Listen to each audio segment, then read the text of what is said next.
It's a strategy-based game that's made to make you think about your actions, and it's basically used to teach people about history well in a fun environment. You log in and you have all the default tier 1 tanks, MS1. They're all low, crappy, not very good. Well, attributes that are looked at in tanks in this game would be gun, falls into its own categories of like rate of fire, accuracy, damage, and then gun depression, penetration. Armor, front, sides, and rear. And then turret, front, sides, and rear as well. Also have health, which you have to look at. Well, vehicles in general. You have like artillery, which is a top-down view of the battlefield, and you can scroll around and shoot, and it arcs over to the target that you've aimed at.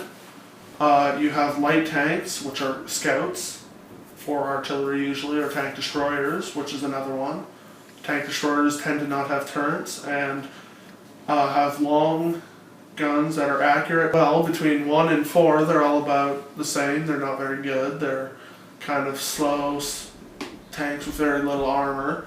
They're not very diverse from each other. They all kind of have the same attributes. Most use autoloaders. It's a gun that has a bunch of shells are preloaded into the barrel, and it takes longer to reload, but you shoot multiple times before you have to reload.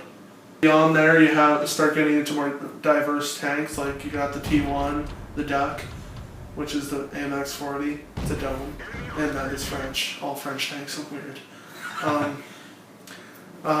You have, and they're very different from, say, the German tanks, which are all boxes, or the Russian tanks, which are just odd looking with big guns.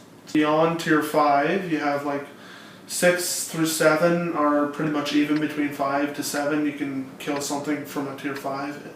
If like a tier 7 can be killed by tier 5. At about tier 8 is when it'll decimate anything lower than it.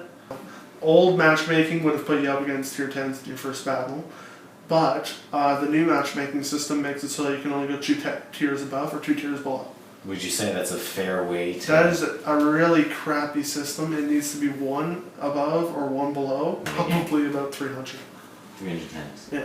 Well, depending on what scenario you get into, for example, an AT-7, which is a tier 8 tank destroyer, for the UK, it has an pretty good gun. It's slow, very, very slow, but it has so much frontal armor that nothing can penetrate it ever from the front. You have to go around and shoot it. So if you're able to use that armor correctly, so back yourself into a corner where they can't get behind you, or there's no artillery to shoot at you, then instead of heavy tanks dominating, you're not going to be able to be killed by a heavy tank because they can't penetrate you unless they know where to shoot you. How to reload and do a lot of alpha damage. Medium tanks. Heavy tanks are usually brawling with each other, so a medium tank will come around the side or the back so that it can get to where it's going to penetrate. And as I already said, with a medium gun, you can reload very fast, so you can just sit there and fill them with shots from the side or back.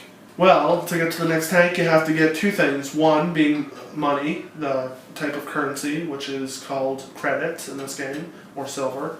It's used to purchase certain modules like guns, tracks, engines, and things like that, upgrades. In EXP, you also have, you get each from a battle. EXP is used to research the modules or the next tank, and the credits are used to buy.